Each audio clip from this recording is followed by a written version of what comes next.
What I love, about Packraft teaching is it's this like magical way to access, right, land travel and river travel. I think it's like the optimal tool to do that.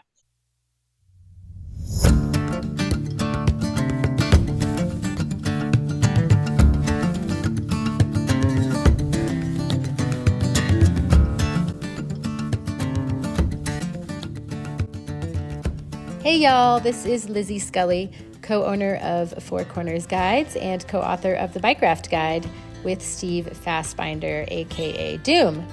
We run a multi-sport adventure guide service out of Memphis, Colorado. So we're not going to get all fancy with this podcast. We're just going to record some Learn to Packraft and Learn to Bikeraft Q&As with our guides and other experts in the industry. And we'll throw in some fun adventure storytelling and maybe even some fireside chats that we capture out in the field or at Skullbinder Ranch. It's a catch-all podcast, so if you have questions, comments, or suggestions, feel free to make them in the comments or ping us at fourcornersguides.com. We hope you enjoy this casual connection to our world. In this third episode of our podcast, I talk with renowned Packraft instructor Jule Harle, a longtime paddler and owner of Alaska Packraft School. Jule has been instrumental in legitimizing packrafting as a sport through her work as a guide and her work with others to get the American Canoe Association packrafting curriculum in place to accredit packraft instructors across the country. She volunteers with the Alaska chapter of the American Packrafting Association, and she was the 2023 Golden Paddle winner.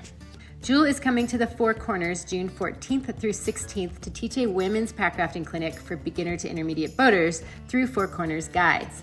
There are only 4 spots left on this course. I hope you learned a lot from this interview. I sure did. Thanks so much to Jule for both taking the time to chat with me and also for coming down to boat with us and teach some of our locals. Well, I'm really excited you're coming down, as are a bunch of folks I've chatted with. Yeah, really cool. Because I'm looking forward to learning from you. I just started packrafting 5 or 6 years ago. I was a climber for my whole adult life, but then I had an accident and I quit. So then I needed something to do. So I started mountain biking and packrafting. I'm not bold like I was when I was a climber. I'm not bold at all. So I rely on skills. I don't want to progress unless I'm really skilled. So I'm looking forward to, and I learned from Steve a lot, but it's kind of difficult sometimes to learn from your partner. So why don't you start by telling us a little bit about your career and how you got into paddling? So I started as a whitewater kayaker. I'm 19 or 20 years old when I started boating, and I was very aggressive and young. And my partner at the time had just written a whitewater guidebook for Alaska. And so I had a really great class 5 mentor to help me. And I didn't, have the idea of fear in my head.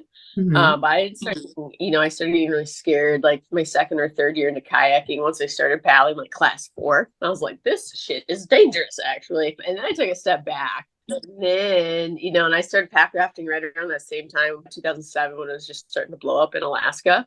It was still, we had those rubber ducky boats. We didn't have spray skirts, but I was doing a lot of backpacking. And so I feel I came to kind of packrafting with an advantage from a hard shell kayaker, because the nuances from learning in a hard boat that they do apply to packrafting, but they're hard to learn. I think if you're only, if you haven't had a lot of time in a hard shell. Mm-hmm. And so I think it's been a really neat learning curve for me to come into packrafting as a hard shell kayaker. These days I primarily packraft because I like kind of, I like the multi-sport aspect, like using them as an access tool for remote whitewater. Mm-hmm. But I think the learning, gosh, a lot of folks that haven't spent any time in a kayak, I think it's interesting to learn packrafting. So there's a few things, there's some things about, I think, hydrology and body mechanics that you miss. The initial stability on a kayak is really narrow, but the secondary stability, once you start to fall over or tip, you have a lot of recovery time. But the initial stability to packraft, they're so freaking stable. Once you start to tip over, you have no skills in your wheelhouse to help you recover, if that makes sense. It does make sense. Have you figured out a way to teach people some of those skills? Yeah, I have. And a lot of people didn't know them because they, you know what I mean? They were hard to learn. once you're on that kind of edge of no return, I think with bracing and a lot of it, with the super nerdy terminology, American Canoe Association has all those like teaching criterias for learning and progressing in lots of river crafts, rafting, sea kayaking, river kayaking. But you do it a little bit differently than in a kayak with throwing your weight around and when you apply a paddle stroke. I'm being real nerdy right now, but it was really, really fun. The ACA, they kept saying pack rafts aren't a real boat. And so me and like a dozen people advocated, and 2 years ago, we got pack rafting approved as an ACA curriculum, like an endorsement. So it's been fun to kind of create that teaching criteria for the lower 48. You were part of that whole process of getting the Oh curriculum. yeah, I'm on the board. I'm not someone that likes being on board. I was like, damn it, I'm really, really passionate about pursuing this. But yeah, we got it voted in 2021. Folks started taking the first like ACA pack rafting courses. Yeah, we just got two of our guys, well, Steve, obviously, and then we just got one of the other of our guides to take it. And I'm not an instructor generally. It's not really my thing. I just run the business and do the hosting. But I'm going to take it anyway, just because I want to have a lot of the same skills that the rest of our guides have, just because it makes sense. No, definitely. And I think too, as you develop kind of your own like company, like I don't know if you want to call it like protocol or criteria for teaching progression. I think it's great as a business owner to kind of know what the heck's going on. Exactly. Yeah. We are actually working with Sion Crockford Laserer from Packraft Europe right now to sort of figure out a new curriculum for our company. And I think we'll implement it not this year, but next year. But this year, I want to implement some of the things. And I expect we'll probably learn from you as well, which is kind of exciting. But yeah, we have a general curriculum. Like these are the things you're going to learn. And then we do a lot of tailoring courses to people's needs, but we're going to try to create like a more systematic way of teaching people so they can go through the different levels with us or with someone else. Like we definitely encourage people like, go take from other people too. Like, don't. Cool. Awesome. Oh, that's awesome. And I am, so I started teaching, I call it Jule certified, that's all there was for a long time. But I've been playing around in kind of evolving my own kind of like pack raft curriculum. Gosh, like I first started teaching 15 years ago. Wow. So it's been real fun to kind of tweak and refine mine. And yeah, I hope you guys get something from kind of my teaching progressions. Do you want me to chat about how I start, or what kind of do you want to unpack a little bit more? Yeah, I'm interested in sort of like how and why you got into teaching, like what it is about teaching that inspires you, or I think that there's a lot of beauty in the beginner's mind, and it's really, really fun to help somebody like evolve with a process like that. I started guiding and teaching when I was 19 years old, mostly like backpacking. And I think I just like being outside, being in river environments. But what I love, about packraft teaching is it's this like magical way to access, right, land travel and river travel. I think it's like the optimal tool to do that. And I think I really like teaching. There's some of me that likes kind of figuring out the algorithm, where I've got these kind of like outlines and itineraries, but everyone learns a little bit different. So finding, whether someone's like a kinesthetic, a visual, or an audio learner, like being able to deliver something to them that helps them like get it or progress a little bit. My goal isn't to make like anyone and everyone like, oh, I need you to be an awesome boater, but I think packrafting and any sort of outdoor exploration is really fun. I'm pretty immersed in, kind of the like the spiritual world of yoga and Ayurveda and that connection to nature. And we find in a lot of our outdoor activities. And so there's a lot of healing, a lot of good stuff that comes from being on the water. And so if I can teach someone to go pack rafting for, whatever their reasons are, and like help them feel more confident or feel safer on the water, like for me, that's a win. As I get older, all I'm trying to do is do more boating. Yeah. And get more people out safely on boats.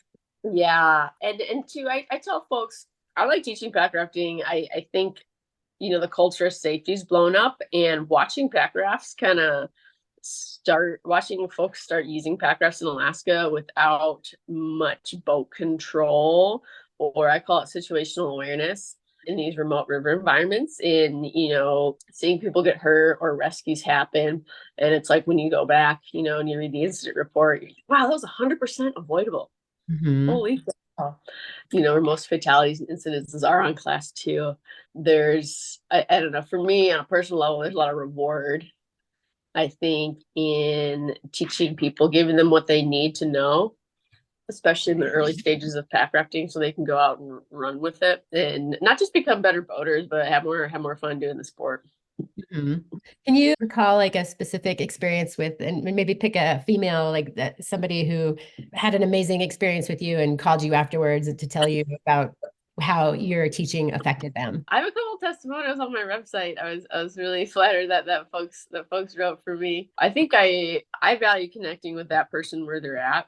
I think a really good teacher doesn't just like say stuff, but kind of tries to like attune the students and teach something to them specifically. But I've gotten a lot of feedback and reports that people can learn a lot in 3 days, where they feel a lot more confident and practicing, I call it like whitewater coaching or any sort of coaching. Having a mentor look at you and you'd be like, individualized feedback is great. And 2, I think doing it in like a group learning environment, sweet. I call it friend farms. A lot of newer pack rafters or folks getting into it, they're all about, their friend group is in a similar level. And it's hard to level up unless there's someone, I think, in the group with a little bit more experience. And so I think paddling in the group courses is an opportunity for everyone to level up a little bit, with the guidance and mentorship of 1 or 2 instructors. I guess I'm looking for like a specific story or even something that you had in a course with someone, just like, I like the aha moments, like, because I've had a lot of them myself. So, and they're always sort of fun. People are like, what? I don't. Yeah, there's this woman 2 years ago. She had never ever pack rafted before. She took the level 1. It's like intro to pack rafting, all things gear. And she's like, and we actually paddled on a class 1 section of river. And then a week later, she took the level 2 course. And she had no idea she loved pack rafting. And then she, a few weeks later, did the week of rivers. Her, I think, ability to progress and find out that she loved rivers, like that was super cool, where that wasn't the sport she was into 2 months prior. And she was starting to plan and execute her own like wilderness pack raft trips. She tried to learn with her husband, and her husband got scared and decided he didn't like pack rafting. But she was pretty gung-ho and really into it, and that felt really cool, like just kind of turning her on to the potential of the sport, not just the multi-sport part, but how to paddle rivers. And I am interested in hearing about your sort of progression in teaching and like how the school came about, and talk about that a little bit. Yeah, I'd love to. So I started teaching for Alaska Kayak Academy. I'm really bad with years. I'm 36 years old, so I started teaching with them when I was 21. I was kind of, like an early entry whitewater kayaker, but I was teaching a lot of youth groups, like introductions to kayaking. In the Alaska Kayak Academy, they became Alaska Packrafting. And so I worked on and off with this guy, Jim Godsky, for like 12 years. But I was also, that was like very part-time.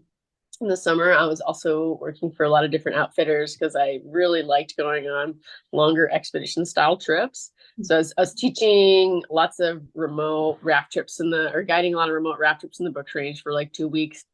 And we started integrating pack rafting into the company. And so I was mainly doing working for those 2 outfitters for like 12 years. And then, kind of being an independent contractor in the guiding world, picking up other random trip opportunities that sounded really fun. I guess I saw kind of a niche for starting the Alaska Packraft School.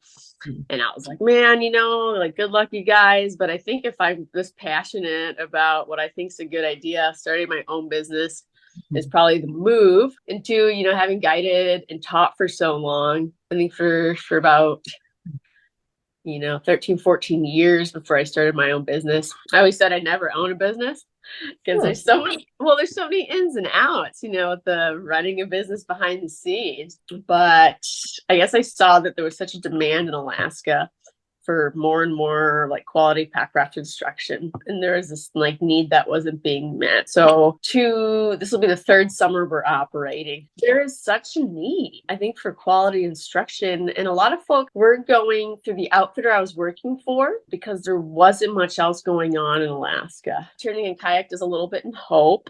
And Kennecott Wilderness Guides, they do a little bit in McCarthy, but it's a 7-hour drive away from Anchorage. And the owner of another packraft outfit in Hope, he's kind of steering away and trying to do more Airbnbs. So I saw the potential for a lot of work, and I really am passionate about teaching packrafting and getting folks on the water. And that just happened to be at the time I was writing the guidebook. That was a COVID project. Yeah, I wrote a book too. I wrote the Bikecraft Guide during the COVID. Oh, cool.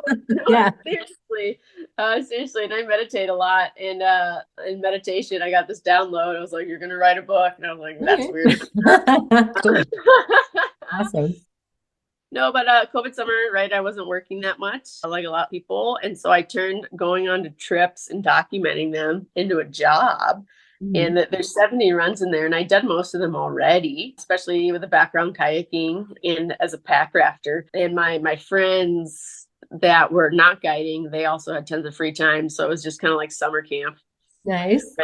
For 3 months. And so that's how the book evolved. And, the light bulb went off like, well, if I'm the author of the Packraft Guidebook, it'll be really, really easy to start a business with pack rafting. And that's been such a positive thing for me. So with a lot of my friends as pack rafters, kind of running through, the first year, the Alaska Packraft School, it was just me. I didn't hire any independent contractors, but I had friends, right, that wanted to learn more and practice a lot of these safety skills.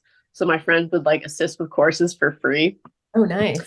Oh, it was so cool. Most of my packraft friends, they don't have a background in hardshell kayaking, but it was really, really cool opportunity to help them progress as boaters, and also, have some safety or folks help me out teaching the courses on the water. And then this season, I turned so many people away the first season with the Alaska Packraft School because it was just me teaching. Like I couldn't do it all. I was like, all right, I guess, we've got to train more instructors, and it feels really cool. Like everyone on the staff team are friends of mine. So it's been this like growing business where my friends are like, they're all my personal trip partners for packrafting, also guides and whatnot. But it's been cool getting their feedback and co-creating teaching objectives and curriculums with them. It's been a really fun process. I think turning my passion into a job, and then being able to do it with my friends that I pack raft with personally. After me and half a dozen people or so got the pack rafting curriculum approved by the ACA, my friends and I kind of joined up together and took the first ever pack raft course offered Patrick Higgins taught in Alaska. Gosh, that's kind of the pack raft story, in a nutshell. Can you talk a little bit now about like how you teach women and how you sort of figured out how to teach women and in what ways it's different? I used to run this business, Alaska Yoga Adventures, and it was doing yoga retreats, but in the wilderness. So not super bougie, but backcountry travel in addition to yoga. And those were primarily women groups. And so that's when I got my first exposure teaching to women specific. And that's when the light bulb went off. Like, there is sometimes a different learning environment that happens. I think, that, I don't know if you want to call it like girl power or feminine energy, but there's this slightly different atmosphere, I think, for women's courses. And then learning a little bit about learning styles. There's a part of the brain that's twice as big in a female that processes new experiences or manages fear through talking. So a learning style with literally me teaching something and asking questions and talking it through. I didn't see that as much in a male learning environment, but I saw a lot of women's learning environments. On a personal level, I love hanging out with women. So they're fun courses for me to teach. But too, there's a lot, I think, of ladies that have come into pack rafting and trying to learn from their boyfriends or partners that don't, I think, have as much experience in the fear game or too, there are, I think, some physical, every body is different, but too, smaller people that don't have more muscle mass or a bigger skeletal structure, it's not a disadvantage, but there are things that are, I think, harder, like getting back into the boat or accessing some of these paddle strokes. Because I think, as myself being a petite person, I'm like 5'2", I got to figure out kind of some life hacks for those. Cool. I can't wait to learn them. Do you have a specific different type of curriculum, or is it just that you're intuitively, because you've learned over the years, teach women's courses and co-courses or men's courses differently? Yeah, the actual curriculum is the same. Like we're learning the same set of paddling skills. And I call it situational awareness, like reading whitewater, what to think about, what to look for. And then too, I think I offer lots of stories too. They're a little bit relatable. Like, hey, I've made every mistake you can possibly make as I was figuring out how to learn the sport. But too, I think creating that like safe, judgment-free learning environment. The first thing I mentioned to folks, there's no such thing as a dumb question. There's a reason why we're all here together trying to learn. And if they've got a dumb question, well, someone else probably has it too. If it's going through your head, I probably messed that up. So I'd love to share with you what I found out. And I think there's a little bit this too. These are generalizations and not always true, but I think when you start like a learning environment like that, people, I think, don't have the need to preserve their egos or feel embarrassed or inferior. Do you think that's something that happens with women more often? I think it can be. I think anyone can feel embarrassed or inferior, but I think if you're coming into a sport that is challenging and you're learning with like a male group that doesn't feel as scared, or they have physical advantages, I think there's a lot of things you can tell yourself, whether it's, I'm not like big enough, I'm not strong enough, or, I don't know why I'm scared, the like self-talk when you're learning a new sport. And I think I do a really good job. My life mantra, I had two of them when I was starting the Packraft School. One of them was lower the bar. I don't think you have to get as good as you think really quickly, and then keep it fun. Where, we call it optimal arousal theory. If you're always in that place where you're scared when you're learning, you're right. The fight or flight response kind of gives us tunnel vision and we're actually not learning newer things. But the optimal arousal is slowly gaining skills along with this place where we're having fun, but we feel like our limits are tested. And so it's different for everybody, but a lot of the things I teach are challenged by choice. I'm not forcing anyone to do anything. And I think that gives people like a lot of confidence or a lot of like power in their own progression. And when folks, I think, are, scared to do something, we'll talk about why, like, kind of assess the reality of the perceived risk. And I think there's a lot of misconceived risk assessment when folks are learning whitewater. And so I think too, getting that explained or unpacking that is something I do more in women's courses. Interesting. I'm wanting to reflect with you on some experience I had. I've done the Grand twice, but I am so afraid of the Grand. And the second time I did it with Steve, and it was overwhelming. I didn't even want to boat for like 6 months after that. But I love the Grand. It's so beautiful. I really want to do it again. But like right now, I'm like, I am so scared. Even though it's not like I've swam a ton in the Grand Canyon. I've swam 15 times between my two trips. I've swam plenty. I swam lava. I swam everything. But I'm so afraid that I haven't done it in a few years, even though I've had opportunities because of this fear. And it's almost unreasonable because I've done it already twice. But I am like, will I ever do it again? I'm not sure. I want to get over this fear, but I don't know how. Have you ever confronted anything like that? I mean, it seems unreasonable, doesn't it? Yeah. It's funny too. So I'm my side hustle, not side hustle. It's my full-time gig in the off season. I'm a mental health counselor. So I work mostly with PTSD survivors with anxiety and depression. And it's really interesting, what I've learned about PTSD. It's hard to break through PTSD through the intellect because that's not where traumatic memories are stored, in that part of the brain where, you can rationalize all you want. Like, okay, this isn't dangerous, or it's not my fault, or I am safe, but you don't believe it. right? Even though like all of this logic and reason is pointing in that direction. So even too, you know, when folks have had a bad swim or they've almost drowned or they're just scared, being in that fight or flight response, it's like hard to talk someone out of that. But somatically, right, it's like bilateral stimulation, right, left, right, left, right, left. You can work through it. You know, I don't know if you know about EMDR. I have heard of it, and I've actually thought about doing it, but I haven't yet. You should explore that. It's really a therapy where you're doing a lot of bilateral stimulation. Because so PTSD is stored in like the limbic system, like the lower structures of our brain, but the higher cortical functioning, like up here within the prefrontal cortex, when we're in that relaxed state or we're experiencing joy, and you can automatically induce that. So when I say bilateral stimulation, right, left, right, left.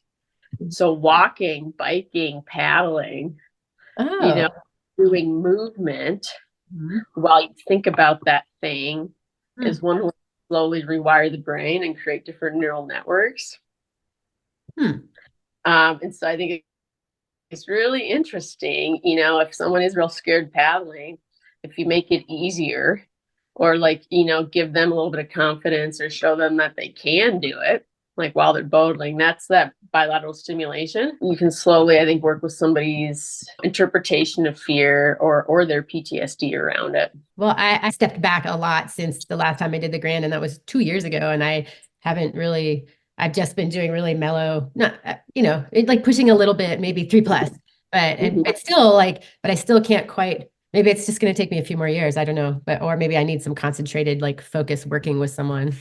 Yeah. And too, like, don't rush the process, right? Like, imagine if you went out and paddled class 350 times and you had tons of fun. You know, that's, you know, the different neural networks you make, or, you know, you have a different relationship with boating, you know. And then two, I think really getting better with the self-rescue game. There was years when I was boating, I had a giant pack raft when I was running a pack raft, and I couldn't get in my boat. It was like a medium classic, which is way too much boat for me. I'm too small for that. And I couldn't get back in. And so I think too, really helping folks with the wet exit, wet reentry. And so I think anything that you have a lot of fear over, once you have a little bit of skill mastery, right, that fear loses its power. And then you're able to have more fun. And for me, it was just like getting back into my boat. And so the courses are great, you know, because we'll kind of create these scenarios too. And I think, you know, when you go boating and, you know, and everyone's scared, it's like, oh, wow, I don't know that you'd be able to help me if I needed it. So I think really spending time, not just on skill development, but we kind of practice control. I call it controlled chaos. I like to paddle rivers. I look for venues that are, you know, relatively safe, but really practicing, you know, when your plan A doesn't work out. So presenting kind of hairball scenarios for some plan Bs, because everything, you know, we can have the theory, but paddling is 1% theory, 99% practice. Just practicing, I think, a lot of these skills, but I try to make the environment really fun. Cool. Oh, I'm so looking forward to you being here. I don't want to take up too much more of your time because it's been 45 minutes, but do you have is there anything I'm not asking you that you want to share with me about packrafting, teaching, the upcoming course, anything? Are folks pretty familiar with their gear when they show up? Oh, it totally depends. For this course, I'm saying no beginners, so they have to have taken one of our courses, or they basically have to have a basic understanding of packrafting in the river. So just for us, it depends. But the course that you're teaching is beginner intermediate, so people might be on the spectrum, but they will all know how to use their boats and blow them up and get on the water and use their PFDs and paddle at least. So that's like cool. That's great. That's I used to teach, you know, intro to whitewater, but folks were showing up with no experience, you know, and like putting their PFDs on backwards. And none of that's right, or none of that's like wrong or bad. Everyone's got to learn somewhere. But having, I think, that difference in skills, it was hard to meet everyone's learning objectives, you know, with like, I think, such a variety of paddling backgrounds. So I think, yeah, being familiar with their gear is, yeah, that's I think pretty essential for this type of course. But even then, you know, I call it a like we call it boat fitting. Everyone blows up their boats, puts on their gear, and I do a quick hash 101 about the best gear for what we're doing, ins and outs and why, especially with outrigging and with how people sit in their boats. There are a lot of like advantages, like, oh, if you sit an inch further forward, you can do this, or if you adjusted your thigh straps, you'll have like better edge control. So that's something we do right off at the get-go, but it really takes forever and takes a whole lot out of our time together if you're teaching them, from square one. Yeah, well, what my goal would be is I hope that I can, if it works out, bring you down every year, which would be amazing. Anybody who can't take the course this year because they are just very beginner, I would encourage them to take one of our courses, one of your courses, somebody's course, and then come back and do something with you next year if that works out. That would be my dream for my company. I'd love that. I think I was telling you, the water gets so high up here. In the last 2 years, like this year, I actually canceled my first course ever right around solstice weekend. Well, we had such a unique event where we had our snow hold on really late. So we had tons of snow high in the Alpine, like in June, that had usually melted off. But we had a high snow year and a really cold spring. And then we got 2 days of rain. And so the rain, right, like all the snow in the mountains melted. And then it got really hot. So when the glaciers turned on, like a lot of rivers doubled in volume. Wow. In less than 3 hours. And I was like, holy shit, like we cannot teach in this environment. There's just, wood moving and just super fast. And that's not quite to last year's severity, but that is, I've been living in Alaska for 17 years. That's a pretty reliable time of year for water to get too high too fast. And so I swore off teaching around solstice last year, at least taking like kind of this 10-day window. Oh, perfect. Well, generally, the good thing about this area is that Animus always runs, so we can always do stuff in the Animus. And the cool thing about the Animus is, like, if it's really low, you can send even like beginner intermediate through the play park. If it's really high, then you go to a different part of the river. And then also if it's low, you can go and do Rockwood, or you can go up and do the upper Animus, not with clients, but like for you coming down to have fun with us.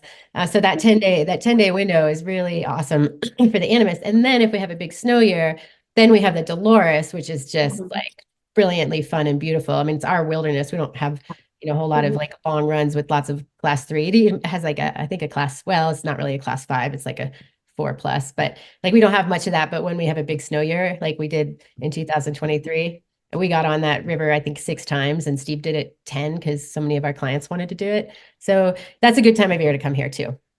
Oh, cool. Awesome. I love exploring new areas and checking out new runs.